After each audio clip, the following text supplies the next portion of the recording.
Qué interesante lo que hemos estado aprendiendo en esta mañana acerca de esas palabras que describen nuestra condición humana, las palabras que hablan acerca del pecado. A veces pensamos solamente pecado es pecado, ¿no? Y no vemos la profundidad o lo terrible que es el pecado en la vida de un ser humano. Y por eso estas palabras en hebreo, en griego, nos ayudan a darnos más luz respecto a lo que realmente somos en nuestra vida y de lo mucho que el Señor nos ha librado con nuestro propio pecado. Nos vamos a ir a nuestra Biblia, segunda a los Corintios. Gracias. Disculpen, yo creo que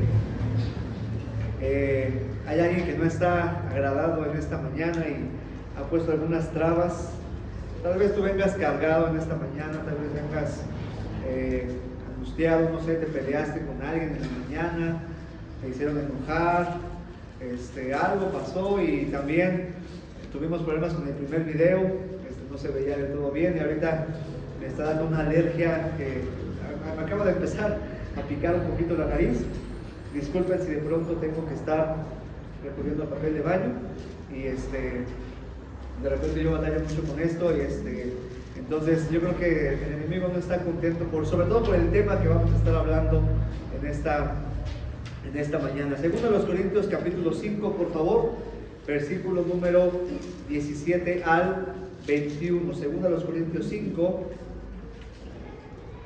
17 al 21. Estamos en el segundo tema de la serie, nuestra serie titulada... Y ya me desanimé, hermanos, ya me desanimé. Vamos a animarnos una vez más. El mensaje se está grabando, se va a ver, los hermanos lo van a ver, así que los que no pudieron venir perciban que tenemos un buen espíritu. Varios faltaron hoy, algunos por enfermedad, gracias, hermano. Algunos por enfermedad, otros, no sé, tuvieron algún inconveniente, pero que se siente el espíritu, estamos contentos, amén. Amén. Estamos alegres, tenemos la palabra del Señor, así que vamos a estudiar lo que dice la Biblia. Voy a hacer como que no pasó nada. Estamos en el segundo tema de nuestra serie titulada 70 veces 7. 70 veces 7, que es las veces que debemos perdonar a aquellos que nos han ofendido. Y vamos a 2 Corintios capítulo 5, versículo 17 al versículo 21. Dice la Escritura en el verso 17, un versículo muy conocido, bien fuerte, dice la Biblia así: de modo que si alguno está en Cristo, nueva criatura es. Las cosas viejas pasaron, he aquí todas son hechas nuevas. El 18 dice: y todo esto proviene de Dios, quien nos reconcilió consigo mismo por Cristo y nos dio el ministerio de la reconciliación. ¿Ustedes? Dios estaba en Cristo reconciliando consigo al mundo, no tomándoles en cuenta a los hombres sus pecados, y nos encargó a nosotros la palabra de la reconciliación. Así que somos embajadores en nombre de Cristo, como si Dios rogase por medio de nosotros. Os rogamos en nombre de Cristo. ¿Cuál es el ruego, hermanos, que debemos proclamar a la gente? ¿Cuál es el ruego? Reconciliaos con Dios. Os rogamos en nombre de Cristo, reconciliaos con Dios. Y luego gócese conmigo en el último versículo 21, precioso texto. Dice la Biblia: al que no conoció pecado, por nosotros lo hizo pecado, para que nosotros fuésemos hechos justicia de Dios. Les invito a cerrar sus ojos, vamos a orar y vamos a pedir al Señor que Él bendiga este mensaje de esta mañana. Señor, en esta hora estamos agradecidos contigo por la vida, agradecidos contigo por lo que nos permites aprender de tu palabra. Yo sé que algunos no vienen del todo bien, algunos tal vez no vienen con un buen ánimo, Señor. Algo pasó en su vida, algo pasó esta mañana, algo pasó en el corazón. Algunos tal vez tienen cargas por la semana que ha sido una semana difícil. Algunos, Señor, tal vez vienen incluso con problemas de relaciones rotas, relaciones familiares quebradas, entre esposos, entre hijos, entre padres, Señor, o con algún hermano, una familia. Pero Señor, queremos pedirte que todo eso quede hecho a un lado. Queremos suplicarte, Dios, tu favor, tu bendición para que este mensaje pueda llegar a nuestro corazón, que este mensaje pueda movernos a tu voluntad y que no solamente sea una cuestión de conocimiento, Señor, de guardar palabras como Peshá, Abón, de reflexión en nuestra mente, Señor, sino que verdaderamente podamos ser movidos a reconciliarnos los unos con los otros, Señor, porque tu palabra nos enseña que somos embajadores y que nosotros debemos ser portadores de noticias de reconciliación, pero debemos ser los primeros en vivir esta reconciliación. Te pedimos tu ayuda, te pido que tu Espíritu Santo me guíe, habla a través de tu siervo y permite que nuestro corazón pueda estar atento a lo que tu palabra quiere enseñarnos. En el nombre de Cristo Jesús oramos. Amén. Amén. Hermanos, estamos en el segundo tema de la serie titulada 70 veces. Permíteme tantito, voy a tomar una pastilla que mi esposa me hizo favor ahorita de darme. Es una pastilla para las alergias, entonces gracias Karencita por la pastilla. Esperemos que sea suficiente, y si no, pues me traes la caja completa para tomármela ahorita. Estamos en el segundo mensaje de la serie 70 veces. Y hermanos, quiero decirles que este es un mensaje determinante, es un mensaje muy, muy importante. El mensaje de esta mañana es un mensaje sumamente doctrinal. Hoy vamos a meternos de lleno y vamos a echarnos un clavado profundo a lo que se conoce como la doctrina de la salvación, la doctrina profunda de la soteriología, de cómo Dios nos ha rescatado, cómo Dios nos ha redimido del pecado. Y es un mensaje tan importante porque entendiendo esto, hermanos, entendiendo cómo es que Dios nos ha perdonado, es la manera en que vamos a comprender lo que debemos hacer con las personas que nos ofenden, con las personas que nos lastiman. Así que hoy vamos a estar hablando acerca de este importante mensaje, y el título de esta mañana es este: un milagro llamado reconciliación. Un milagro llamado reconciliación. Y la reconciliación significa que la relación con Dios que estaba rota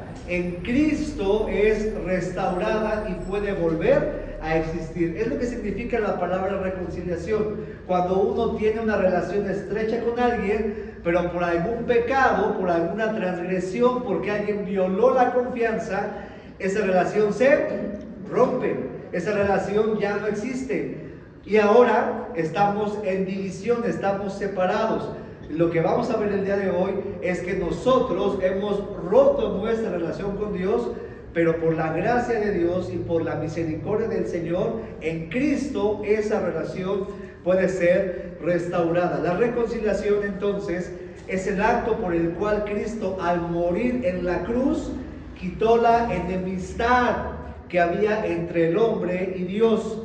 Además de quitar la enemistad, establece una nueva relación de amor y de confianza. De pronto ya no podías ver al Señor, pero ahora por la reconciliación que Cristo hace, nuevamente hay relación, nuevamente hay amistad y nuevamente hay confianza. Hay la posibilidad de tener una relación con el Señor. Y hoy vamos a aprender, hermanos, acerca de tres cosas bien importantes en cuanto a este tema. Lo primero, lo que quiero llevarte a pensar es acerca de la necesidad humana, acerca de nuestra condición y nuestra necesidad que tenemos de ser reconciliados con Dios. Lo segundo que veremos es por qué es posible esa reconciliación, y finalmente lo tercero que veremos en esta mañana es el propósito de esa reconciliación. Así que concentrémonos primeramente en la primera parte de este mensaje. La reconciliación, un milagro llamado reconciliación, y es un milagro, hermanos, porque el mundo está perdido. Realmente este milagro de la reconciliación podemos decir que es un milagro porque el mundo está perdido, hermanos. Estamos totalmente perdidos. Nuestro texto base, 2 Corintios capítulo 5, versículo 17, que yo sé que usted se lo sabe, dice en la primera parte: si alguno está en Cristo, nueva criatura es. Las cosas viejas pasaron, he aquí todas son hechas nuevas. La reconciliación entonces es una necesidad humana. ¿Por qué? Porque el mundo está enemistado con Dios. Nosotros mismos éramos considerados antes enemigos de Dios. Mira, ahora tenemos una relación con Él, pero antes no era así. Y éramos considerados como enemigos. El mundo está enemistado con el Señor. Y nosotros, hermanos, al ser enemigos y ahora ser reconciliados, podemos llamarnos que somos amigos de Dios. Por eso cantamos hace un momento ese bonito himno: hallé un buen amigo, porque con esa reconciliación que Dios nos da, nos volvimos amigos del Señor. Es importante entender, hermanos, que esa amistad no depende de ti, no depende de mí. Esa amistad el Señor la hizo posible porque nuestra condición lo ameritaba. Nuestra condición pecadora es una condición trágica. Y antes nosotros de poder ofrecer un perdón a otras personas, necesitamos primeramente ser perdonados. Yo no puedo ofrecerle perdón a alguien si primeramente yo no he sido una persona perdonada. La Biblia declara en muchos versículos, y yo sé que también este versículo te lo sabes tú, Romanos capítulo 3, versículo 23. La Biblia declara en varios pasajes que el hombre es pecador y que por ese pecado estamos separados de la gloria de Dios, como dice Romanos 3:23. ¿Lo quieren decir de memoria conmigo? Porque por cuanto todos pecaron, están destituidos de la gloria. Hay una confusión: por cuanto todos pecaron, están destituidos. Significa separados de la gloria de Dios. Ahora, cuando dice por cuanto todos pecaron, ¿a quién incluye? Obviamente, me incluye a usted, me incluye a mí e incluye a todos los seres humanos. Otro versículo, o este mismo versículo en otra traducción, dice lo siguiente: todos han pecado y están lejos ¿de quién? De la presencia gloriosa del Señor. Por más que quieras estar, el pecado nos ha separado. Y otra traducción dice también: todos hemos pecado y por eso estamos lejos de Dios. Ahora, hermanos, claramente la Biblia enseña que todos somos transgresores de la ley, que todos hemos cometido iniquidad, que todos hemos cometido pechá, que todos hemos violado la ley del Señor. Y no nos habla acerca de que hay categorías en cuanto al pecado, ¿o sí? No nos habla la Biblia de eso. La Biblia dice todos han pecado, y cuando dice que todos, incluye a aquellos que creemos que no hemos pecado tanto. Porque a veces creemos que somos muy buenos, ¿cierto? No, sí soy pecador, pero soy un pecador estándar. Soy un pecador así, de los nivelados. O sea, un pecador que, pues sí, voy ahí, de repente me equivoco un poquito por acá, pero no, aquel, no, ese se vuela la barda. Ese pecador, no, ese cuate sí, qué bárbaro, ¿eh? ¿Cómo se atreve a hacer eso? No, esos otros sí son, no, yo soy un pecador estándar. La Biblia no habla de eso, ¿sí? La Biblia dice que todos hemos pecado. Y mira, si a nosotros nos pusieran en un barco, y en ese barco tuviera el título de pecadores, en ese barco ¿quién estaría? Estarías tú, estaría yo. ¿Sabes con quién estaremos también? Con todos los genocidas de la historia. Estaría ahí también todos los violadores de la historia. Estarían todos los secuestradores que tienen asolado nuestro país. Estarían todos los mentirosos, los borrachos, los adúlteros, los pederastas, los pedófilos. Toda aquella maldad perversa que nos escandaliza estaría en el mismo barco junto con nosotros. Pero ¿cómo? Si yo solamente he mentido un poco. Pero no importa, todos somos pecadores. ¿Me estoy explicando, hermanos? Estamos y tenemos un severo problema. Por eso la Biblia dice en Romanos capítulo 3 que no hay quien haga lo bueno. No hay ni siquiera uno. No hay, que por mucho que tú quieras, no, es que él es peor que yo, o ella es peor que yo, o él yo no hago tanto maldad como esa persona. Todos estamos teniendo el mismo problema, porque no hay ni siquiera uno que haga lo bueno. Y eso es un problema muy severo. Es un problema muy grande, por lo cual requerimos reconciliación, porque al ser pecadores, Dios desea reconciliar al mundo con Él por la simple y sencilla razón que el pecado rompió la relación que teníamos con Dios, Como dice la Biblia en Génesis capítulo 13, el pecado rompió la relación que teníamos con Dios. Mira, al principio del tiempo la relación con Dios no estaba rota. Allí en Génesis 3, ¿qué hacía el hombre? ¿Qué hacía Adán? ¿Qué hacía Eva? Paseaban en el huerto, estaban con el Señor, platicaban con Él cara a cara, tenían una comunión con Él, pero en el momento en que ellos son engañados y ellos toman la decisión, porque ellos tomaron la decisión de pecar y desobedecer, en ese momento el hombre es el que rompe la confianza que Dios había depositado en él. El hombre es quien transgrede la ley de Dios.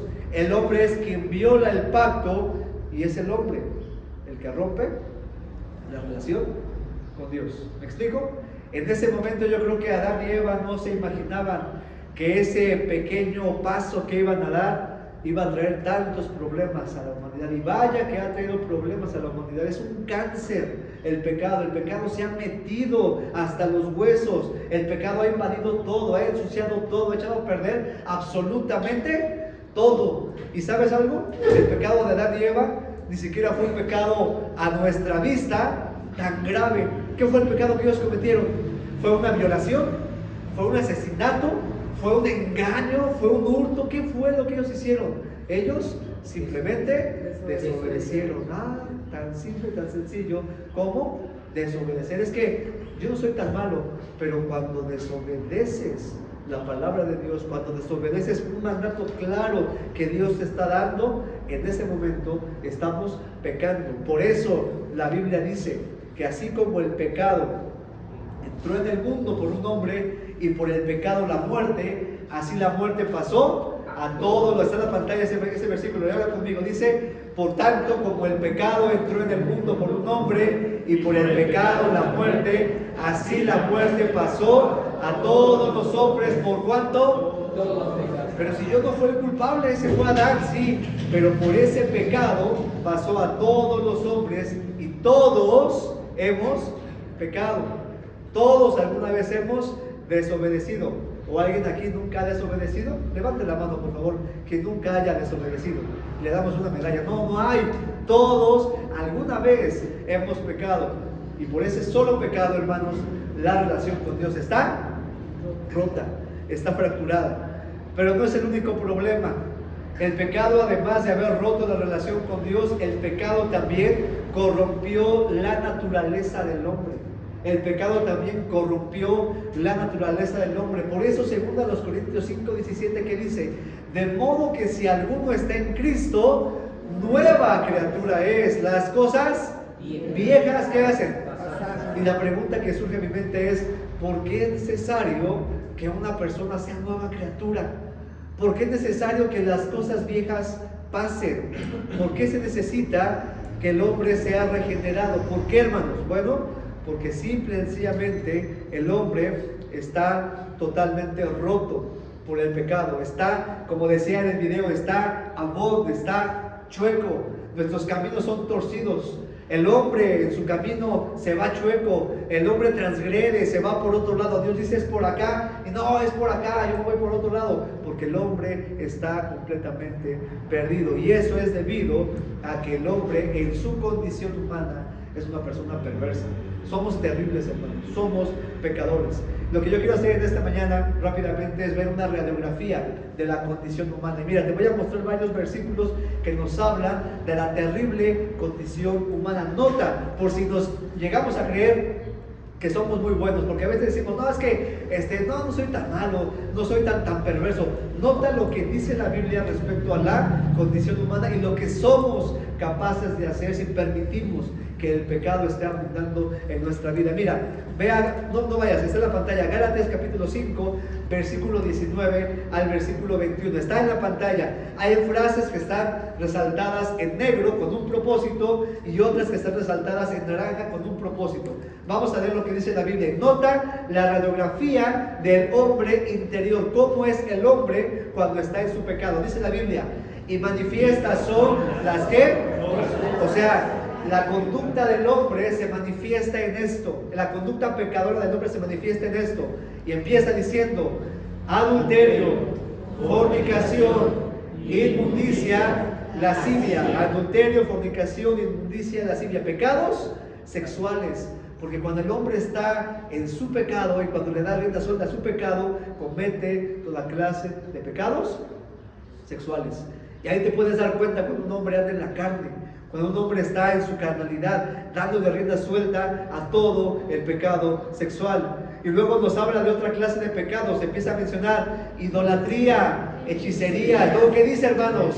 Enemistades. Ah, caray, enemistades. Cuando te estás peleando con las personas, cuando hay una relación que está rota, ¿por qué es? Porque hay una enemistad. ¿Y eso aquí es consecuencia de qué? Pues del pecado. Ahí lo dice claramente la Biblia, enemistades, pleitos. A veces la familia parece arena de box, a veces la iglesia parece arena de la AAA, ¿no? Pleitos, enemistades. Luego dice celos, iras, contiendas, disensiones, herejía. No, eso está muy terrible, pero bueno, tal vez lo que sigue pueda hacerte más sentido. Envidias. ¿Algún envidioso por aquí?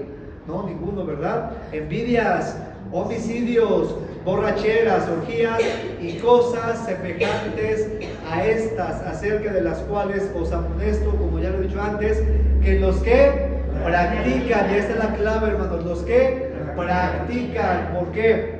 Porque la gente que está practicando todo esto como un estilo de vida es una persona que anda en ¿qué? Sus pecados, que le está dando rienda suelta a sus pecados. Los que practican, los que tienen esto como un estilo de vida, no heredarán el reino de los cielos. Por supuesto, eso se refiere a la gente que anda todavía en el mundo, que no tiene la salvación, porque un cristiano no debe practicar ese tipo de pecados. Pero, siendo muy honestos, hermanos, ¿alguno de estos pecados te ha descrito? ¿Alguno de estos pecados se atribuye a tu vida? No, para nada. Eso de adulterio, fornicación, eso jamás. Pero ¿qué tal enemistades? ¿Qué tal los celos? ¿Qué tal los enojos? ¿Qué tal esas cosas como las contiendas, como las divisiones? Tal vez de alguno de esos somos culpables. Pero mira, ve lo que dice la Biblia también en otro texto, Colosenses 3, versículo 5 al 8. Ve lo que dice la Biblia. Dice Pablo a los Colosenses: haced morir pues lo terrenal en vosotros. Y luego ve nuevamente otra lista. Dice fornicación, impureza. Y luego ¿qué dice? Pasiones desordenadas, malos deseos y avaricia, que es idolatría, cosas muy fuertes. No, gracias a Dios que yo no soy culpable de nada de eso. Y luego dice en naranja, en las cuales vosotros también anduvisteis en otro tiempo. De ahí nos rescató el Señor a algunos de nosotros, andábamos en eso. Pero luego dice la Escritura: pero ahora dejad también vosotros todas estas cosas. Y ojo con esto, hermanos. ¿Habla de qué? De la ira, del enojo, de la malicia. La malicia, cuando quieres lastimar a alguien, cuando alguien ya te cae tan mal que, ay, ojalá que le caiga un rayo ahorita, que vaya a las tortillas, que lo atropelle un perro y ahí que lo muerde, le dé rabia. Estamos así con esa malicia en nuestro corazón, blasfemia. Y luego ve lo que dice: palabras deshonestas. ¿De dónde, hermanos? De nuestra boca.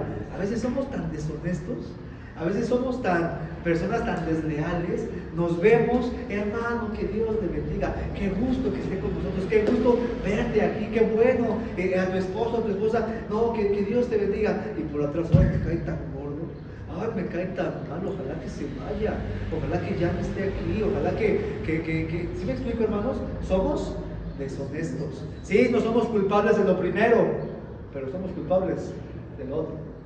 Hemos sido deshonestos, ¿cierto o no? Hemos sido transgresores de la ley del Señor. Pero no termina ahí la cosa. 1 Corintios 9, versículos 6 al 11. Ve lo que dice la Escritura: ¿no sabéis que los injustos no heredarán el reino de Dios? Luego dice: ni los inmorales, ni idólatras, ni los adúlteros, ni los afeminados, ni los homosexuales, ni los ladrones, ni los avaros, ni los borrachos, ni los difamadores, ni los estafadores heredarán el reino de Dios. Y no porque no haya salvación para ellos, sino porque se rehúsan a reconocer su pecado. Cuando una persona se rehúsa a reconocer su pecado, no hay salvación. Igual para el mentiroso, igual para el borracho. No es que uno sí tenga salvación y otro no. El que se rehúsa a arrepentirse, esa persona no tiene salvación. Pero cuando un homosexual viene a los pies de Cristo, ¿qué hay para él? Salvación. Cuando un asesino como Pablo viene a los pies de Cristo, ¿qué hay para él? Salvación. ¿Y sabes qué? Hay perdón de pecados. Es posible perdonar a una persona que ha cometido toda clase de pecados. Y por eso dice Pablo en este pasaje, y esto erais, y nota una vez más como dice, esto erais, algunos de nosotros éramos esto, pero ahora ya sí hemos sido santificados, ya hemos sido justificados, ya hemos sido lavados en el nombre del Señor Jesús. Esto éramos algunos, hermanos, pero gracias al Señor que nos ha rescatado. Y mira una lista más, Tito 3:3, está en la pantalla, Tito 3:3, porque nosotros también, y noten, hermanos, noten cómo la Biblia en cada versículo que he mostrado, como dice, esto éramos, o sea, no se te olvide, de ahí nos sacó el Señor, esto éramos en otro tiempo. ¿Y cómo éramos? Dice la Biblia que éramos insensatos, o sea, faltos de sabiduría. No tomamos buenas decisiones, nos equivocamos, hermanos. Somos rebeldes, éramos rebeldes, ¿cierto o no? Nos rebelábamos contra Dios, contra sus principios. El Señor mostraba el camino y nosotros no queríamos obedecer. Y luego dice también que estábamos extraviados y éramos esclavos ¿de qué? De concupiscencias y deleites diversos. ¿Sabes? Cuando yo leo esto, me habla de que la persona que vive en pecado, vive deleitándose en el pecado. Porque el pecado, hermanos, a pesar de que es algo grotesco y que lastima, el pecado te deleita. Por eso lo buscas, por eso estás ahí. Por eso literalmente la gente se revuelca en el pecado, porque es algo deleitoso, pero no significa que es algo que te vaya a traer bendición a tu vida. Vivíamos en malicia, envidia, aborrecibles, y luego ve lo que dice, aborreciéndonos unos. Qué interesante. Lo que Dios dice en la palabra es que un cristiano, ¿qué hace? Se ama los unos a los otros. Y el que anda en la carne, ¿qué hace? Aborrece el uno al otro. ¿Te ves la discrepancia? ¿Ves la diferencia? Por un lado tenemos que Dios quiere que nos amemos, pero por otro lado vemos que la carne, ¿a qué te incita? A aborrecer, a no perdonar, a guardar rencor, a estar enojado con tu prójimo, no, ya para qué le haces caso, para qué le das oportunidad, no cambia, siempre va a ser un cabezón, ya le di muchas veces oportunidades, ya traté de hablar con ella, hablar con él, no cambia, ¿para qué lo intentas?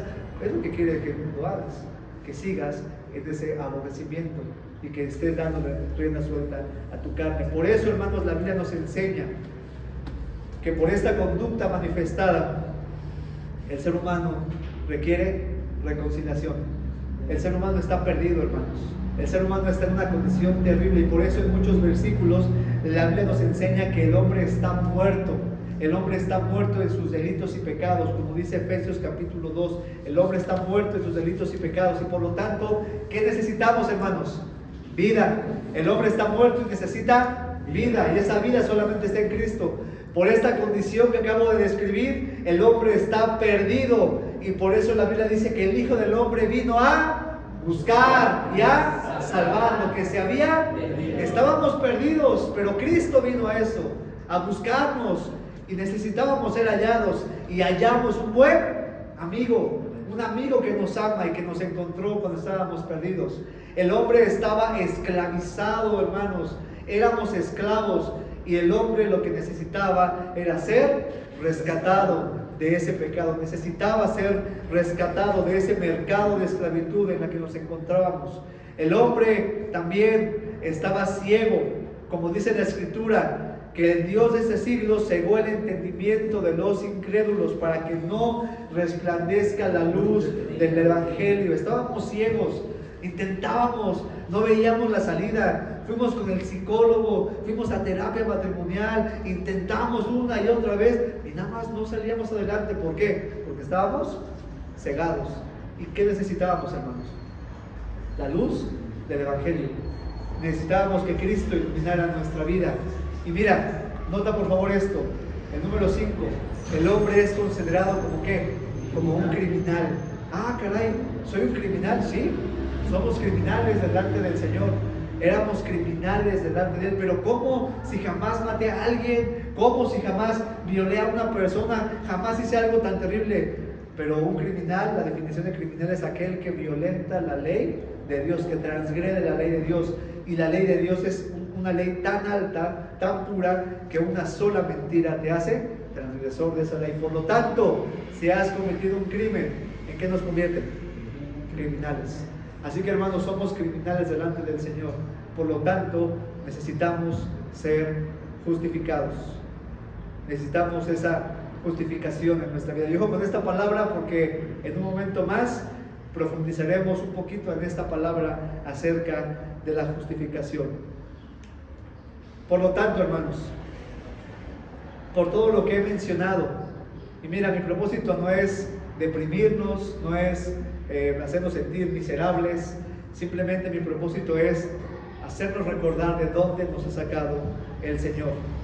Por todo lo mencionado anteriormente, no cabe duda alguna que el ser humano es enemigo de Dios. Somos enemigos del Señor. Y aunque Dios ama a la humanidad, y aunque Dios quiere salvar a la humanidad, la realidad es que estamos totalmente separados de Él. Porque el pecado, ¿sabes lo que hace? Romper relaciones. El pecado rompe la relación. Si hay una relación rota en tu vida, me atrevo a decir, y muy seguramente, ¿sabes por qué? ¿Por qué está rota? Porque hay pecado. Hay pecado ahí, porque una relación que está fracturada es inevitablemente fracturada por el pecado. Por eso Isaías 59:2 dice lo siguiente, está en la pantalla: pero vuestras iniquidades, ¿qué han hecho, hermanos? Han hecho división entre vosotros y vuestro Dios, y vuestros pecados han hecho ocultar de vosotros su rostro. Nuestro pecado es lo que nos ha separado de Dios, y nuestro pecado es lo que nos separa de las relaciones más importantes de nuestra vida. Por eso es importante, hermanos, la reconciliación en nuestro corazón. Así que cuando sintamos que somos muy merecedores de algo, cuando sintamos que somos mejores que alguien, cuando la soberbia y la altivez se manifieste en nuestra vida, quiero pedirte que recuerdes lo que hemos visto ahorita. Recuerda lo que éramos. Recuerda de dónde nos ha sacado el Señor. Recuerda lo mucho que nos ha perdonado. Recuerda lo que el Señor ha hecho en tu vida, cómo ha obrado. Por favor, no olvidemos lo que éramos. No para vivir el remordimiento, sino para mantener los pies en la tierra en cuanto a lo mucho que Dios nos ha perdonado. Y por eso la Biblia dice, esto éramos en otro tiempo. Y la pregunta que surge a mi mente es, ¿y cómo dejamos de serlo? ¿Por qué la Biblia, en los pasajes que acabo de mencionar, utiliza la palabra o la conjugación del verbo en pasado? ¿Por qué éramos? ¿Cómo dejamos de serlo? ¿Cómo es que ahora un asesino ya cambia su vida? ¿Cómo es que una familia que estaba por fracturarse, por divorciarse, por qué cambia su vida? ¿Por qué éramos esto? ¿Qué hicimos nosotros para dejar de serlo? La respuesta es simple. ¿No hicimos? Nada. Absolutamente nada. ¿Por qué, hermanos? Porque en segundo lugar, lo que quiero ver en esta mañana es esto. En segundo lugar, la reconciliación es un milagro, y es un milagro posible solamente en Cristo. Es un milagro que Cristo hace posible. No es que tú hayas hecho algo para lograr la reconciliación. No es que tú hayas sido muy bueno, o que hayas dado algo, o que seas la crim de la crim, y que porque tienes palancas allá en el cielo, o porque, como algunos dicen, soy el favorito de Dios. Mira, Dios no tiene favoritos. Eso no existe. Aquí no hay favoritos de Dios. Si estamos reconciliados y dejamos de ser lo que éramos, es porque Cristo ha hecho posible la reconciliación. ¿Me están siguiendo? Él ha hecho posible la reconciliación. Miren, vamos a la Biblia una vez más, 2 Corintios capítulo 5, pero ahora en el versículo 18 y el versículo 19. La reconciliación es posible gracias a que Cristo la hace posible. Y participen conmigo, hermanos, participen conmigo. Me gusta que leamos, así que vamos todos a la Biblia, a una sola voz, 2 Corintios 5, versículo 18 y versículo 19. Dice la Biblia así: todo esto proviene de Dios, que nos reconcilió consigo mismo por Cristo y nos dio el misterio de la reconciliación. Luego vean el 19, que Dios estaba en Cristo, reconciliando consigo al mundo, no tomándoles en cuenta a los hombres, hasta ahí, no tomándoles en cuenta a los hombres sus pecados. Cristo hace posible la reconciliación. Y miren, hermanos, la salvación es un regalo que Dios le da y le entrega a la humanidad. Es un regalo inmenso y tiempo nos faltaría para poder describir lo grandioso que es la salvación. Y a veces decimos y tenemos como que un poquito de problemas porque la gente nos dice: ¿a poco solamente con arrepentirme ya soy salvo? ¿A poco solamente con arrepentirme ya, con decir Dios perdóname ya es suficiente? ¿Es nada más así de fácil, hermanos? La realidad es que si solamente decimos arrepiéntete y ya, estamos equivocados, porque el arrepentimiento es una parte. La fe puesta en Cristo, que es la persona correcta, es lo que hace posible la reconciliación. Pero mira, el regalo de la vida eterna es grandioso, es muy grande. Muchas cosas ocurrieron en el momento en que Cristo murió en la cruz y en el que Cristo se levantó de los muertos. Y de esas cosas que ocurrieron, te estoy hablando que ocurrió una redención. Cuando queremos hablar de la salvación, tenemos que hablar de redención, una palabra que nos describe el rescate. Tenemos que hablar de la adopción, cómo Cristo nos hace ahora sus hermanos en Él. Dios nos adopta en Jesucristo. Tenemos que hablar de la santificación, de la propiciación, de la regeneración. Y la palabra que estamos estudiando ahorita es la reconciliación. En el momento que Cristo está muriendo en la cruz, ¿qué está haciendo Él? Reconciliándonos. Estábamos rotos, era mi enemigo, no nos podía ver ni en pintura, merecíamos la muerte eterna, somos pecadores, pero ahora nos está reconciliando y establece una relación de confianza de tal manera que ahora, hermanos, siendo pecadores, le podemos llamar a Dios Padre. Abba, Padre, Papito, podemos tener comunión con Él. Puedo ir a su presencia y llorar y derramar mis lágrimas y ofrecer un sacrificio para que me escuchen. No, por supuesto que no. Puedo orar en cualquier lugar, en cualquier momento, porque Él me ha reconciliado y la confianza regresó. Dios confía en nosotros. Nosotros podemos confiar en Dios. La confianza ha regresado a nuestro Padre. ¿Y por qué, hermanos? Porque ha habido esa reconciliación. Y mira, para entender la reconciliación, quiero explicarte dos palabras que también nos hablan de la salvación. Y estas dos palabras nos van a ayudar a entender más claramente el concepto de reconciliación. Y lo que hoy quiero que veamos son estas dos palabras que nos van a ayudar. La primera es la sustitución y después hablaremos de la justificación o la imputación, que son términos legales. En primer lugar, hablemos que Dios nos reconcilia a través de la muerte sustituta, la sustitución, la muerte sustituta de Cristo. Y eso lo podemos ver en el versículo 21 del capítulo número 5. Versículo 21 del capítulo número 5 de 2 Corintios, nuestro pasaje central. Vean lo que dice este bonito, precioso pasaje. Dice la Escritura: al que no conoció pecado, por nosotros lo hizo. Hasta ahí. Al que no conoció pecado, por nosotros lo hizo pecado. La sustitución, hermanos, es el acto por el cual Cristo, en muestra del amor de Dios, o sea, Dios nos ama, y como Él nos ama tanto, Él lo que hace es enviar a Jesucristo, y Cristo viene a sustituirnos en la muerte que nosotros merecíamos.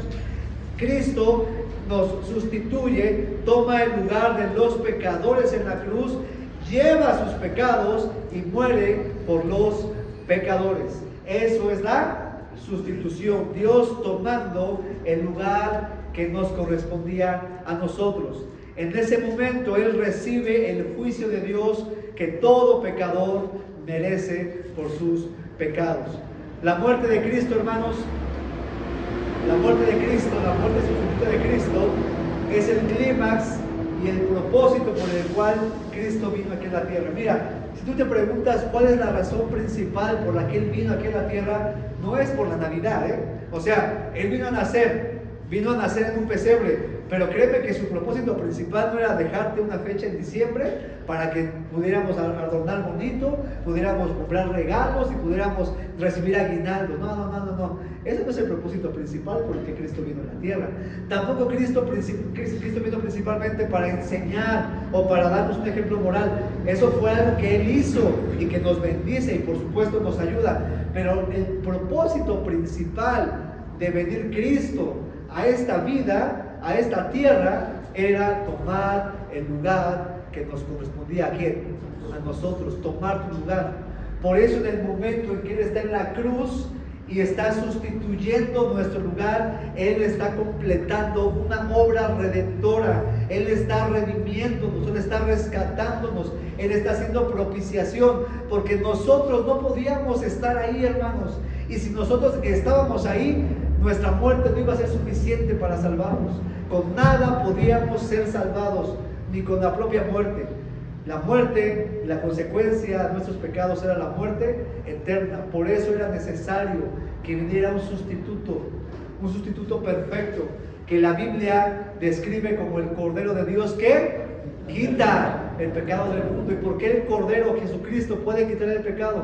Porque su vida era perfecta, porque Él era sin pecado, porque como tú y yo ya vimos, estamos totalmente perdidos, pero Él no. Él era santo, Él era limpio y Él era el sustituto perfecto que tú y yo necesitábamos para poder ser salvos de la vida que nos esperaba. La reconciliación, hermanos, descansa sobre la sustitución de quien no tenía pecado. Por eso Romanos capítulo 5 versículo 8 dice: mas Dios muestra su amor para con nosotros en que, siendo aún pecadores, o sea, a pesar de ser pecadores, Cristo murió, toma tu lugar, y Él sustituye tu lugar en la cruz. Y otro pasaje, Isaías 53 versículo 6: todos nosotros nos descarriamos como ovejas, cada cual se apartó por su camino, mas Jehová, y ojo hermanos, ojo con esta palabra, mas Jehová cargó en él el pecado de todos nosotros, la iniquidad, el abón, la transgresión, los caminos chuecos, las mentiras, adulterios, fornicaciones, borracheras, orgías, lascivias, homosexuales, todo lo que hemos descrito. En ese momento, al estar en la cruz, el Señor estaba cargando el pecado de todos nosotros. No es tan fácil como solamente decir: pues ya, te invito a la iglesia y ya vas a ir al cielo. No. Requiere haber arrepentimiento y requiere confianza en que hubo un sustituto que cargó en él el pecado de todos nosotros. La sustitución, hermanos, es tomar la deuda de otro y pagarla por él. Es asumir el costo del daño causado por el otro. Y mira, déjame explicártelo de esta manera. Tal vez esta forma de explicar la sustitución te pueda ayudar. La persona que piensa que solo con arrepentirse es suficiente está equivocada. El arrepentimiento por sí solo no arregla las cosas con Dios. ¿Me explico? El arrepentimiento por sí solo no arregla las cosas con Dios. Mucha gente se siente mal moralmente, mucha gente se arrepiente de haber hecho lo que hizo, pero no significa que por eso va a ir al cielo. ¿Qué requiere? Un sustituto, alguien que pague la deuda. Es como, por ejemplo, imagínate que tú tienes una tarjeta de crédito, por ejemplo la Banamex, la City Oro Banamex. Aquí está Luis, un gran, él nos puede dar planes, ¿verdad? De todo eso, no es cierto. Pero imagínate que tú tienes una tarjeta de crédito, ¿verdad? Y tú, por alguna razón, la llevas hasta el tope, ya hiciste planes de refinanciación, ya intentaste buscar ahí una solución, ya pagaste, y no puedes, y la deuda sigue, y estás en una crisis, y de pronto ya te sientes tan mal que dices: no, ya entendí mi error, me equivoqué, soy un mal administrador, ya no vuelvo a meterme en deudas, ya jamás lo vuelvo a hacer. Es más, agarras la tarjeta de crédito y la rompes, ¿no? La rompes y ya listo, ya la rompí, ya aprendí mi lección. Y hablas al banco y hablas con el banco y dices, oiga, señor del banco, ya entendí mi lección, no vuelvo a usar más mi crédito, me arrepiento, ya rompí la tarjeta, perdónenme, ya, lo siento. ¿Qué te dice el banco? El banco te dice, qué bueno que se arrepintió, gracias por su honestidad, la deuda queda pagada. Quisieras que te dijera eso, ¿verdad? No, no te dice absolutamente nada de eso. Dice, qué bueno que se arrepintió, me da gusto que se haya arrepentido, pero ¿sabe qué? Usted legalmente me debe dinero y debe pagar ese dinero. Por mucho que te arrepientas, no vas a arreglar las cosas. Necesita haber el pago de una deuda. Y eso es lo que Cristo hizo por nosotros. Él pagó la deuda, Él consumó la deuda. A Él le atribuyeron la deuda. Él fue el que dio ese pago. Tú no podías pagarlo. Te comían los intereses de pecado. No te alcanzaba, por más que no nos alcanzaba. Pero Él vino a sustituirnos en la cruz. Y por eso Él es nuestro sustituto. Y por eso la deuda está pagada. ¿Me estoy explicando, hermanos? Por eso nosotros podemos tener reconciliación, hermanos. Un autor, Timothy Lane, dice, cuando nos rebelamos voluntariamente y pecamos contra Dios, ojo con esto, hermanos, Él no ignora nuestro pecado. O sea, no es que Dios se haga de la vista gorda, aquí no pasó nada, no. Si pasa algo, Él no ignora nuestro pecado, tampoco lo minimiza, pero tampoco nos hace pagar por él. Lo que hace Cristo es absorbe Él mismo el costo, y a través de Jesús, nuestro sustituto, paga nuestra deuda debido a la misericordia y a su gracia. Es lo que hace la reconciliación, sustituye la deuda que había con Dios. Pero hay una segunda palabra que nos ayuda a entender más acerca de la reconciliación. La segunda palabra, la justificación. Dios nos reconcilia a través de la justificación, y también aprendamos la palabra imputación. Y tal vez algunos dirán, caray, ¿eso con qué se come?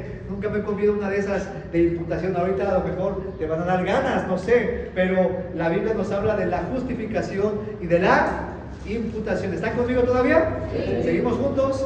Muy bien. La reconciliación es a través de la justificación y de la imputación. Ahí hay algunos versículos que usted puede apuntar y después en su casa los puede mencionar, porque esta doctrina está en muchos versículos de la Biblia, y aquí encontramos un fragmento de esa doctrina. Nuestro texto, 2 Corintios 5, versículo 21, pero ahora en la parte B: al que no conoció pecado, por nosotros lo hizo pecado. Y ahora vean, aquí viene la justificación: para que nosotros fuésemos hechos justicia de Dios en él. Aquí viene la justificación. Justificación es la palabra técnica usada en la Biblia para expresar la forma en que Dios nos perdona. Justificación literalmente significa declarar justo a alguien. Eso es lo que significa justificación, declararlo justo. Las Escrituras nos enseñan que en su misericordia Dios declara justo al pecador que por causa de Cristo y por medio de la fe pone su confianza en Él. Es decir, que un homicida, un malhechor que estaba ahí en el monte Calvario, que estaba muriendo por sus crímenes, ¿por qué fue justificado? ¿Por qué recibió la promesa de vida eterna? ¿Por qué era bueno? No, por supuesto que no. ¿Por qué? Porque él puso su confianza y puso la justicia de Dios en él. Cristo puso su justicia en él. Eso es la justificación. Alguien que es culpable es declarado inocente. La justificación es un término legal. Aún a la fecha, en algunos ministerios públicos, algunos abogados utilizan la palabra justificación, que Pablo lo tomó prestada del lenguaje legal, para poder expresar cuando una corte justifica a un acusado y lo está declarando como no culpable. Te están acusando de homicidio, pero te justificamos y decimos que eres un no culpable. Ahora, hermanos, ojo con esto, porque nosotros, ¿qué somos? Si somos culpables, ¿cómo rayos somos inocentes ahora? ¿Cómo rayos ahora podemos ser justificados? Bueno, ¿por qué? Porque el Señor impone su justicia en nosotros. ¿Y cómo lo hace? A través de una segunda palabra, la palabra imputación. No amputación, es otra cosa. Imputación. ¿Y qué es la imputación? ¿Con qué se come esta palabra tan interesante? La imputación es el corazón de la justificación. Y la imputación significa atribuir, está en la pantalla, significa atribuir a alguien la responsabilidad de un hecho reprobable.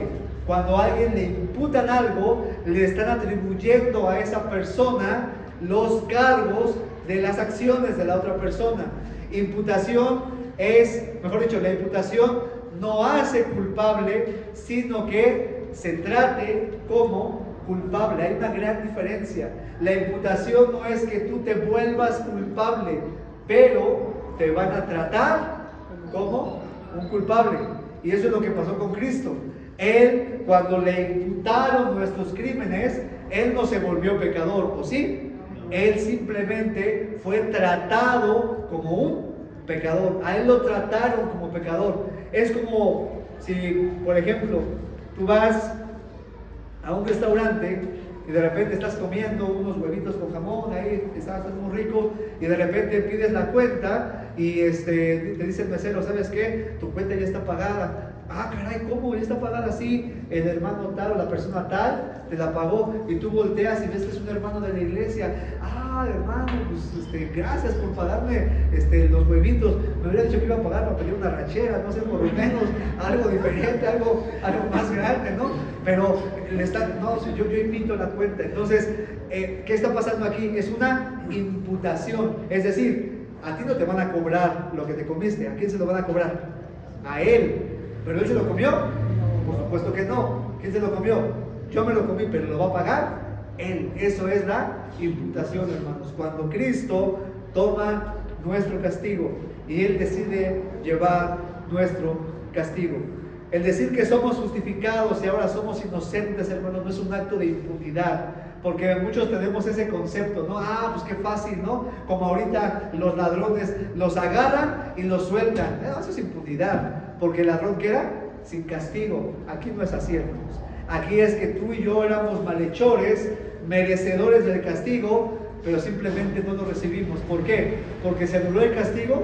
Claro que no, porque el castigo fue imputado a alguien más. Y fue un castigo cruel, hermanos. Y fue un castigo horrendo. Y fue un castigo no merecido para el Señor, merecido para mí. Y fue un castigo terrible. Por eso, primera de Pedro, capítulo 3, versículo 18, dice: porque también Cristo, está en la pantalla, por favor, porque también, adelante por favor, porque también Cristo padeció una sola vez. Ojo, hermanos, porque también Cristo padeció, y esa palabra padecer significa que realmente fue algo terrible, un padecimiento en la cruz. El justo por los injustos. Yo no era justo, pero Él, que era justo, fue por mí. Él me sustituyó, Él tomó mi lugar, a Él le imputaron mi castigo. No solamente que fui libre ya, Él fue castigado por mí. Él llevó mis transgresiones.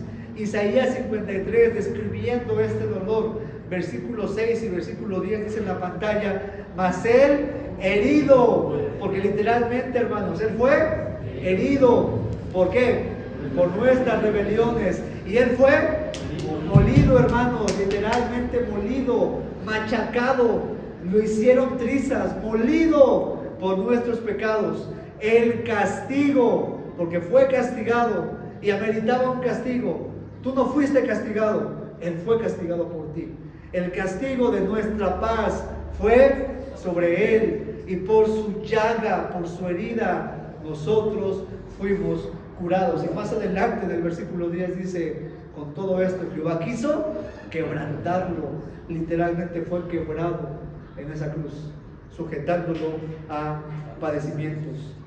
El hecho de que Cristo tomara nuestro lugar, hermanos, fue para que Dios lo quebrantara a Él y no a nosotros. Implicó que la justicia, la ira santa de Dios por el pecado cayera sobre Él. No simplemente nos dejó libres y ya no. Él dijo: vete, Barrabás. Barrabás se fue libre aquella mañana de crucifixión. Él salió libre. Ese asesino salió libre y no entendía por qué. ¿Sabes por qué fue libre? Porque hubo alguien que tomó su lugar. No fue simplemente que nos soltara y ya. Hubo alguien que tomó nuestro lugar. El castigo de nuestra paz fue sobre él. La justicia, la ira santa de Dios cayó totalmente sobre él. El castigo de los pecados fue sobre él. Y sabes, hermano, no fue cualquier castigo. Fue un castigo cruel. Fue un castigo horrendo. Un castigo que comenzó con la agonía en el huerto de Getsemaní, con grandes gotas de sangre. Un castigo que involucró traición de sus amigos. Un castigo que le hizo experimentar dolores corporales horrendos, con un látigo llamado flagelo que le destrozó literalmente la piel. No hay tiempo para ver todo a detalle, pero literalmente su piel fue destrozada por soldados despiadados, horrendos, asesinos que disfrutaron azotarle.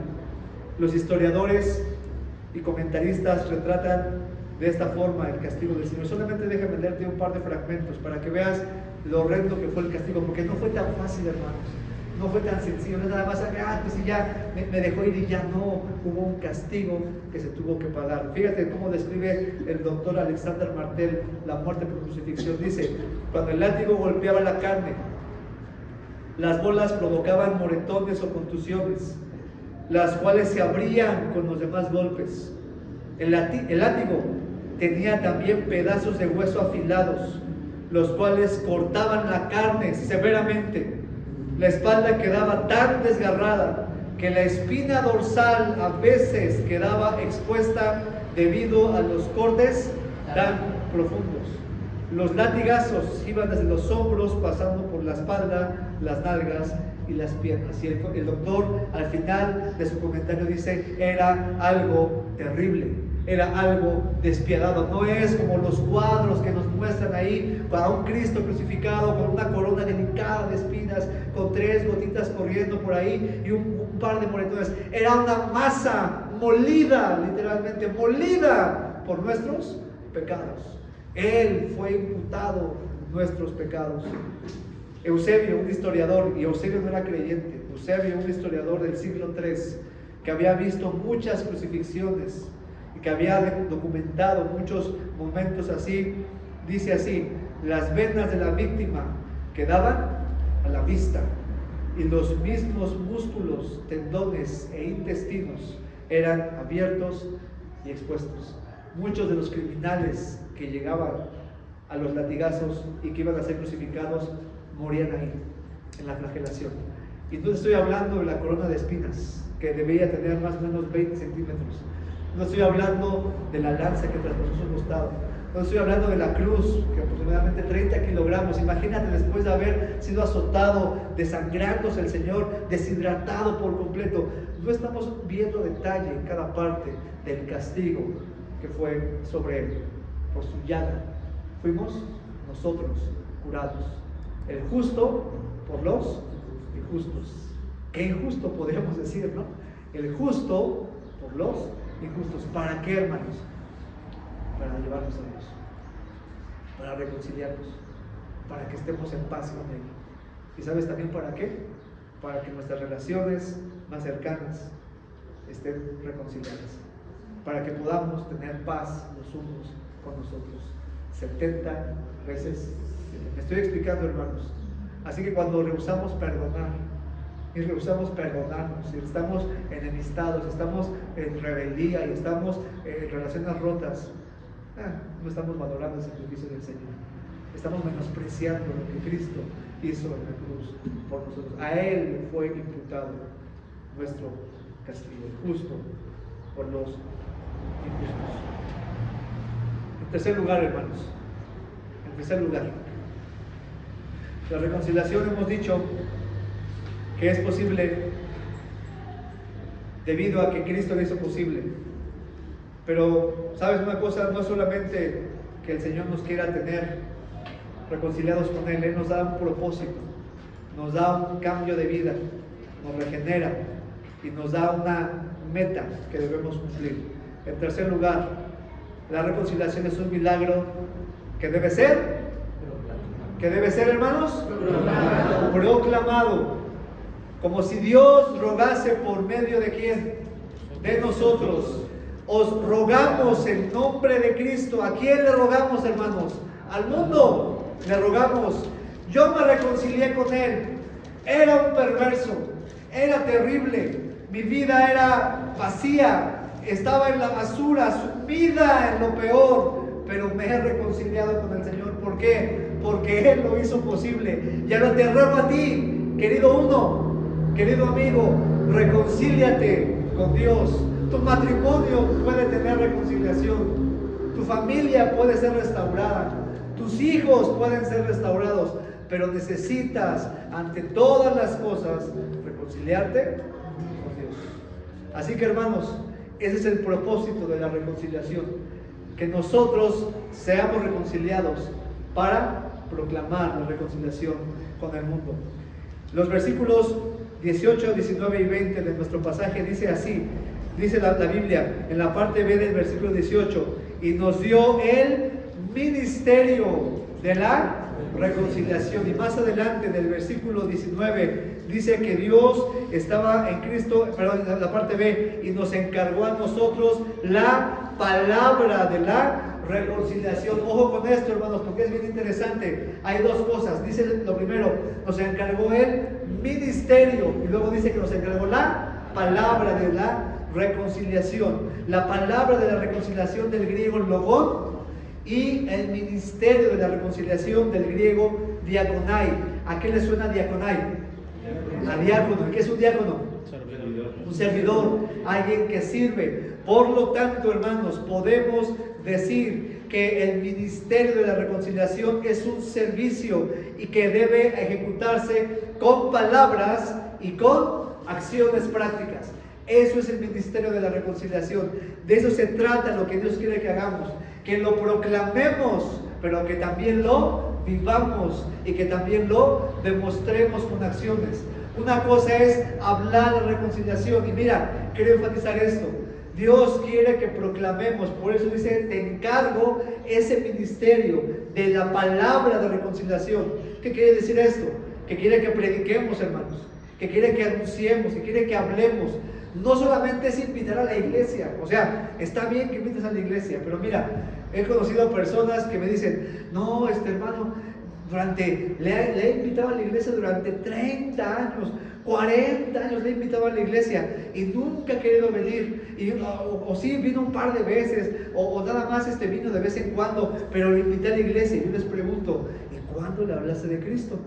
¿Y cuándo le proclamaste la reconciliación? No, eso no lo hice. Yo solamente le invitaba. ¿De eso se trata? ¿Es lo que dice la Biblia? La Biblia dice que debemos de proclamar, hablar la palabra de reconciliación. O sea, invítalos, pero predícales a Cristo. Predícales cómo eras antes. Predícales de dónde te sacó el Señor, cómo rescató a tu familia, cómo ayudó a tus hijos, cómo te está ayudando actualmente. Pero predica a Cristo. Habla de Cristo. No solamente invites a la iglesia, hermano. Necesitas predicar a Jesucristo. La familia, ese uno que apuntaste en tu tarjetita, ese uno no necesita solamente que ores por él. Eso está bien, ora por él. No necesita solamente que le des palabras motivadoras. Anímalo, está bien, pero él necesita escuchar el mensaje de salvación de Jesucristo. Necesita escuchar que está perdido, como lo vimos en la primera parte del mensaje, que está roto, que está quebrantado, que va a la condenación, pero requiere escuchar la buena noticia. Hay un sustituto, hay uno que justifica, que se llama Jesucristo, y que pagó la deuda, y que Él no tiene que pagarla porque Cristo ya la pagó, y que si rehúsa ese sacrificio, Él, tu amigo, va a pagar la deuda, y la paga del pecado es muerte. Y el Señor no quiere que muera. Por eso hay un sustituto que le justifica. Reconcíliate con Dios. Ruega. Es que ¿por qué le vamos a rogar? Es algo voluntario. Ruega. El mundo necesita que roguemos en nombre de ¿quién? De Cristo. Reconcíliate con el Señor. ¿Cuánto tiempo más va a pasar, hermanos, para que verdaderamente despertemos y veamos que es necesario rogar en nombre de Cristo? Qué cómodo es ser cristianos, Qué padre ser cristianos, venir a la iglesia, estar, adorar, diezmar, día de campo acá, comida por acá, jijiji, jajaja. Qué rico es eso, pero eso no es la vida cristiana, hermanos. La vida cristiana se trata de anunciar al mundo la reconciliación en Cristo Jesús. Amén. Amén. Porque se quedaron los amenes ahí, ¿verdad? Me estoy explicando, hermanos. Necesitamos despertar y reconciliar, anunciar el mensaje de reconciliación con el mundo. Y al mismo tiempo, hermanos, que es una palabra predicada, es una acción que se debe llevar a la práctica. Por eso dice, les encargo, les confío a ustedes que eran pecadores, que los rescaté de aquí de la basura literalmente, a ustedes les confío ese ministerio de la reconciliación y ministerio de la palabra diaconai, servicio con acciones prácticas, acciones palpables. Sí, predica, pero sobre todo vive el ministerio, vivamos el ministerio de la reconciliación. Para los cristianos pensar que pueden anunciar efectivamente a los incrédulos la palabra divina de la reconciliación. Escuchen esto, por favor. Pensar que podemos anunciar efectivamente a los incrédulos la palabra de reconciliación mientras existen relaciones rotas con sus hermanos en la fe, constituye una anomalía para lo cual no existe excusa en las Escrituras. ¿Me expliqué? No se puede, hermanos. Y tal vez debemos preguntarnos por qué razón no estamos creciendo. Bueno, porque tal vez tenemos que hacer primeramente algo entre nosotros, practicar la reconciliación. ¿Por qué no está habiendo bendición? Tal vez que lleguen más personas nuevas. ¿Por qué está pasando? Hermanos, simple y sencillo. Tenemos que aprender a practicar lo que dice la Biblia en lo más básico. Reconcíliense los unos con los otros. Ámense los unos a los otros. Amémonos los unos con los otros. Y no solamente hablando de la iglesia, hermanos, entre familias, entre matrimonios, con los hijos, con la gente que nos conoce. Necesitamos estar en reconciliación. Porque a veces la gente no quiere venir a las iglesias. ¿Te has puesto a pensar en eso? Porque la gente no quiere venir. No, es que ¿para qué voy? Se están peleando a cada rato. No, mira, me invita a la iglesia y están en el choco con la esposa. No, pues se tratan bien mal. Mira, me invitan a la iglesia, pero ve a sus hijos, ni los quieren sus papás. Hay gente que ve eso. Y el testimonio. ¿Por qué a veces la gente no quiere estar? Porque dice, ¿cómo voy a estar ahí si no hay reconciliación? Suficientes problemas tengo yo en mi casa como para ir a meterle más problemas allá, porque no estamos practicando el ministerio de la reconciliación. Espero que está siendo claro, hermanos. Por eso la Biblia dice en Juan 13:35, en esto conocerán todos que sois. En esto, hermanos, no en los eventos que hagamos, no, eso, nada de eso, en los conciertos, no, nada de eso. En esto conocerán todos que sois mis discípulos, si tuvierais amor los unos por los otros, hermanos. Así que no pretendamos anunciar al mundo la reconciliación a Dios y estar enemistados entre nosotros. Ok, hermano Daniel, entonces hasta que estemos bien vamos a ir a anunciar a Cristo. No, basta, no estoy diciendo eso. Lo que estoy diciendo es tiempo de reconciliarnos los unos con los otros. Es tiempo de sanar relaciones pasadas que eran buenas y ahora están fracturadas. Es tiempo de estar bien con tu familia, con tus hijos, con las personas que te rodean. Es tiempo de dar buen testimonio. Me estoy explicando, hermanos. Es necesario para poder ser efectivos en el ministerio de la reconciliación. Reflexiones finales. En conclusión, reflexiones finales. ¿Qué podemos aprender de esto, hermanos? Número 1, quiero compartir contigo, y eso es la conclusión ya. 5 o 6 pensamientos que después de meditar en esto vinieron a mi mente y quiero invitarte a poderlos meditar. En primer lugar, la iniciativa, estaba mal escrito ahí, disculpen, la iniciativa, es nada más la iniciativa en la reconciliación, pertenece a Dios. Es lo primero que debemos aterrizar en nuestra mente y en nuestro corazón.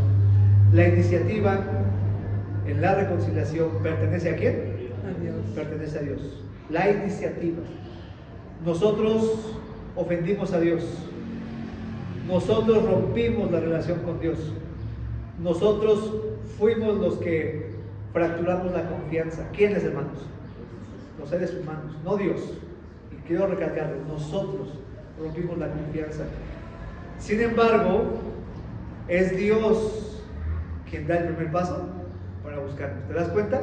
O sea, yo la rompo. Yo soy el que la transgrede. Yo soy el perverso. Yo soy el que fracturé la relación.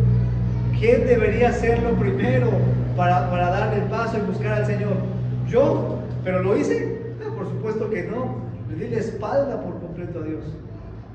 Pero Dios lo que hace es dar la iniciativa. Y Él busca dar los primeros pasos para la reconciliación. Y esto cobra mucho sentido a lo que enseña Mateo capítulo 18. Cuando dice, si tu hermano peca contra ti, ¿qué dice la Biblia? Ve tú. Si tu hermano peca contra ti, o sea, si él te ofende, si él transgredió la confianza, si él fue el que se equivocó, no dice, espera que recapacite y cuando venga arreglan las cosas. ¿Dice eso?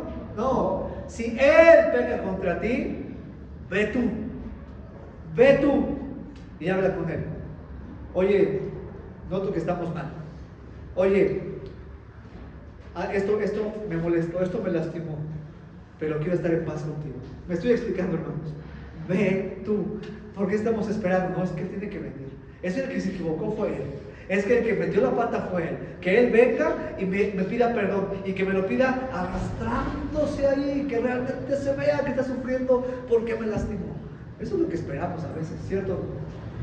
Ve tú y reconcíliate con tu hermano. Si estás en el altar y te acuerdas que hay algo que está mal con tu hermano, ve y arregla las cosas. Pero tenemos que hacer algo. Ir, tomar la iniciativa en estas cosas. Las relaciones fracturadas se pueden arreglar si hay una respuesta positiva o si hay una voluntad de buscar la reconciliación. Yo te quiero decir, si hay una relación rota por culpa de otro en tu vida en este momento, la invitación y lo que quiero retarte es ve y arregla las cosas. No esperes a que venga Él. Ve tú y estén a cuentas. Que en lo que dependa de vosotros está en paz con todos. Romanos capítulo 12. En lo que dependa de ti estar en paz con todos los hombres. Solo alguien que se sepa que ha sido perdonado perdonará a otros y buscará la reconciliación con otros. Así que ve y arregla cuentas. Segundo pensamiento, segunda reflexión. Nuestro pecado rompió la relación con Dios, hermanos. De igual manera, el pecado rompe las relaciones más cercanas. Así que no permitas que tu pecado rompa tu matrimonio. No permitas que tu pecado rompa la relación con tus padres. No permitas que tu pecado, que nuestro pecado nos separe, hermanos. No debemos estar separados. No, nuestras familias no deben estar separadas. Y si están separadas, ¿por qué es? Por el pecado. Me estoy explicando. No permitamos que nuestro pecado nos separe. El pecado hace división con Dios. Lo mismo hace con las personas que amamos. Hace una división con la gente que amas. Las relaciones pueden restaurarse si comenzamos haciendo algo muy simple, reconociendo nuestro pecado, no culpando a otros, no justificando tu actuar, no diciendo es que yo soy así porque tú eres así, no diciendo es que yo hice esto porque tú me provocaste, porque tú incitaste eso. No. La cosa no va a funcionar así. La cosa va a funcionar si cada uno dice, yo reconozco mis rebeliones, yo reconozco mi pecado, yo reconozco que yo me equivoqué contigo, hermano, reconozco que yo hice esto mal, no debía haberlo hecho. Ya si tú reconoces eso no es tu cuento, pero yo estoy reconociendo mi parte. Me estoy explicando, hermano. Así que no permitas que el pecado rompa relaciones. En tercer lugar, el perdón se percibe a través de dos ángulos. Se percibe a través desde el ángulo del ofensor o desde el ángulo del ofendido. Si eres el ofensor, ¿qué esperas, hermano? No, pues que me perdone. ¿Sí o no? No, pues sí, me encanta que me perdone. No, sí, eres cristiano, debes perdonarme. Pues sí, es lo que dice la Biblia, ¿no?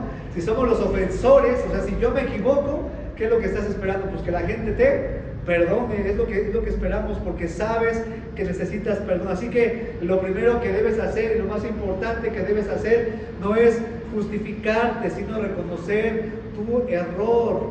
La relación tiene muchas posibilidades de restaurarse si vienes con arrepentimiento y contrición a pedir perdón.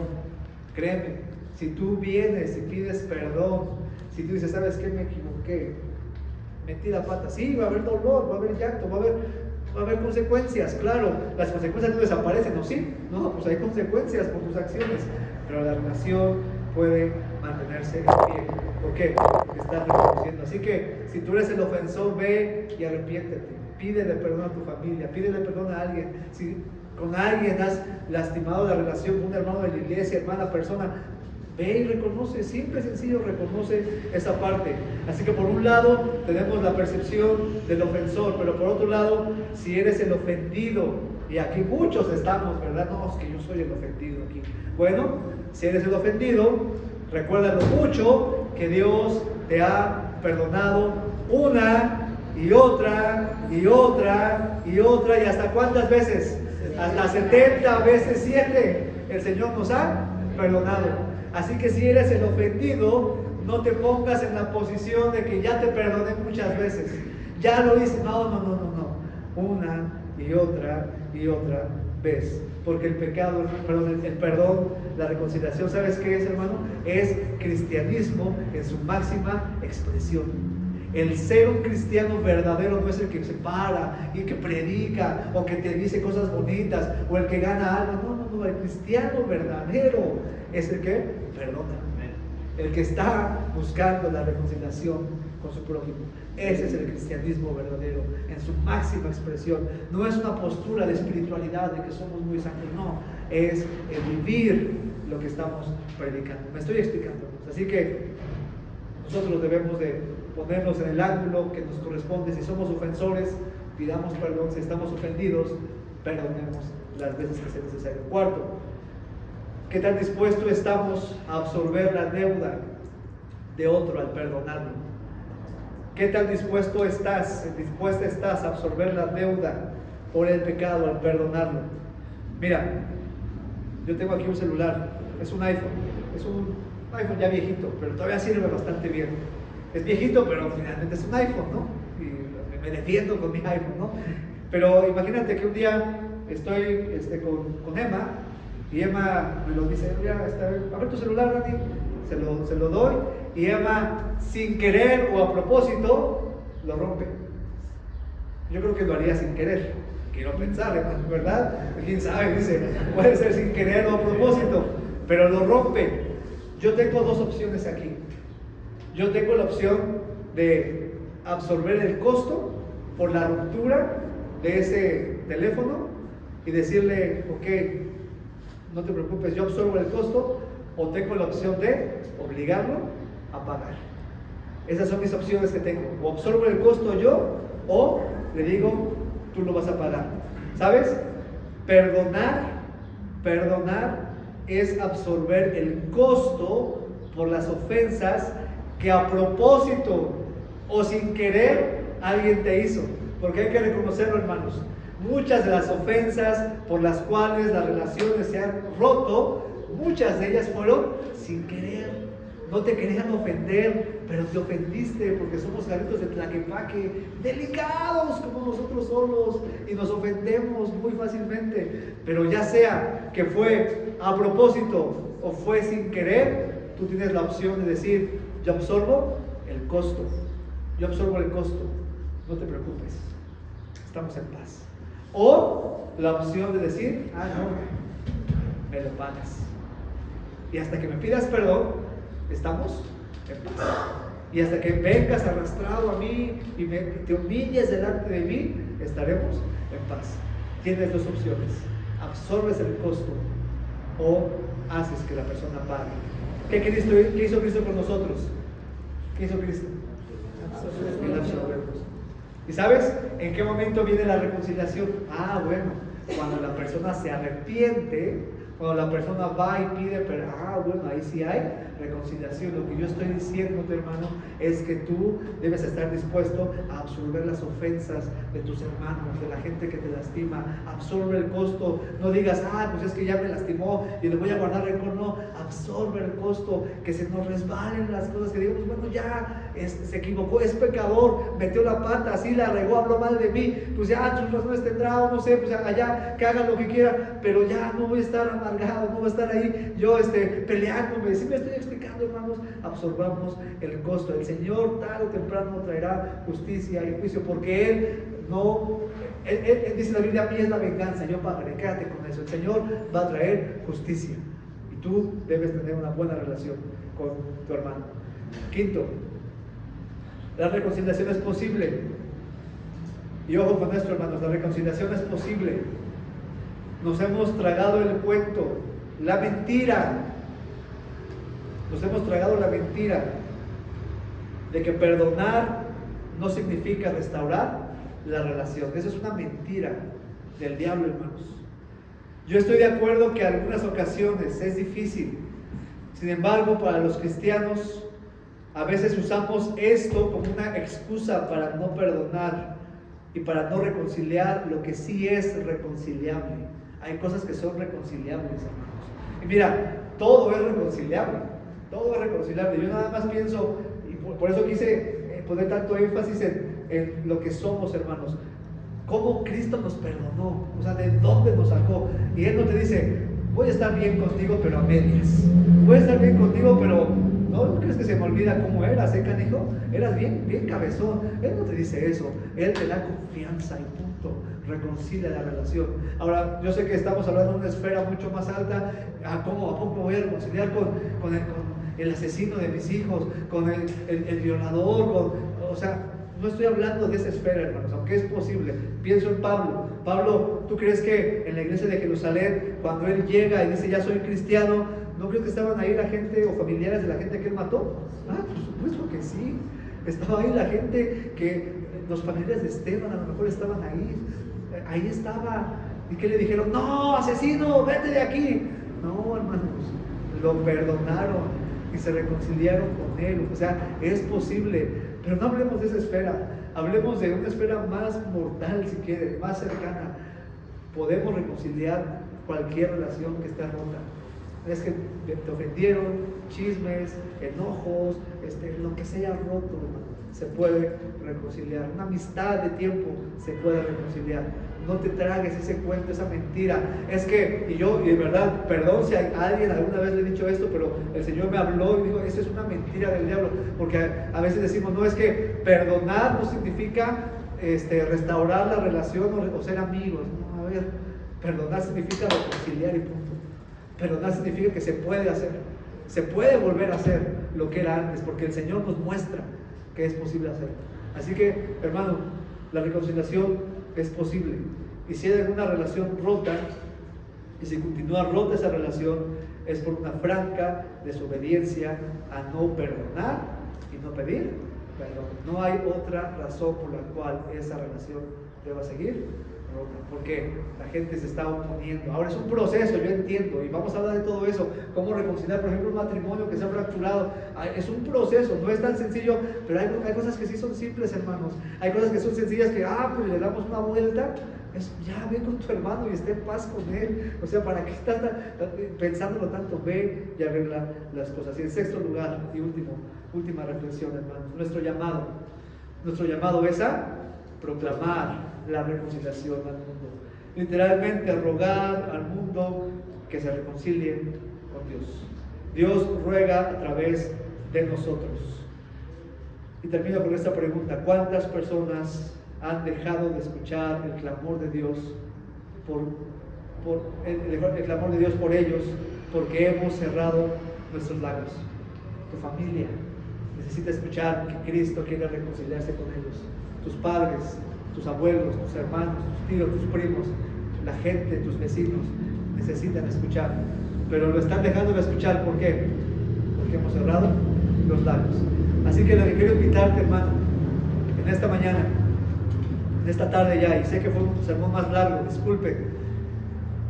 Lo que quiero invitarte simplemente es tomar acciones concretas, contundentes. Reconciliémonos los unos con los otros. Si nos hemos reconciliado con Dios, no permitamos que haya una relación fracturada en nuestra vida. Lo que dependa de ti, ya si la otra persona no quiere, ya es otra cosa, pero lo que dependa de ti, reconcíliate con el prójimo. Y muy importante, al final del culto, lo que vamos a hacer es que ustedes, al igual que yo, tienen una tarjeta como esta. ¿La tienen? Sí. Ahí escribieron: ayúdame a orar por, y en mi caso, aquí está el nombre, Javier Casas. Es un amigo, estoy orando por él. Ayúdame a orar por Javier Casas. Y hasta acá abajo viene mi nombre. Lo que quiero pedirte al final de este culto es que vayas con alguien de la congregación, que preferentemente no sea una persona que sea tu mejor amigo, tu mejor amiga y con la que siempre hablas. Ve y entrégale la tarjetita y dile: hermano, ¿me puedes ayudar a orar por esta persona? Ayúdame a orar. Y explíquele un poquito: es mi amigo, es aquí, acá.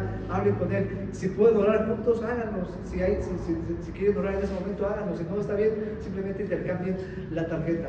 Porque, hermano, a esta persona tenemos que rogar en nombre del Señor: reconcíliate con Dios. Esta persona necesita reconciliarse con Dios y nosotros somos los embajadores.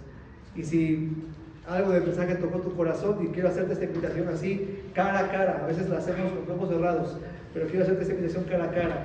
Si tú en esta mañana vino a tu mente una relación fracturada, levántate, toma el teléfono, toma la iniciativa, ve y reconcíliate con tu hermano. No lo dejes pasar. Vamos a ponernos de pie, hermanos, vamos a terminar orando, y la invitación es esa: reconcíliate con tu hermano, hasta 70 veces 7. Vamos a orar y vamos a terminar este tiempo. Señor, tu palabra nos ha confrontado, nos ha hablado, nos ha mostrado lo que tú esperas de nosotros. Señor, que no sean solamente mensajes que estén quedando en una libreta, en un video o en nuestra mente. Señor, que bajen a lo profundo de nuestro corazón. Señor, yo he tratado de hacer mi mejor trabajo, mi mejor esfuerzo para explicar lo que tu palabra dice. Ahora que tu Espíritu Santo mueva voluntades, mueva corazones, Señor. Tu Espíritu es el único que puede convencernos de pecado, Señor. Llévanos a la reconciliación. Gracias porque nos hemos reconciliado contigo por Jesucristo. Gracias por la muerte sustituta de Cristo. Gracias por la muerte que justifica. Gracias por esa imputación que fue en Cristo. Y gracias porque nos has dado libertad.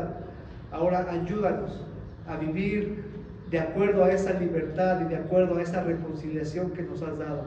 Que podamos tener relaciones estables, fructíferas, que podamos reconciliarnos los unos con los otros.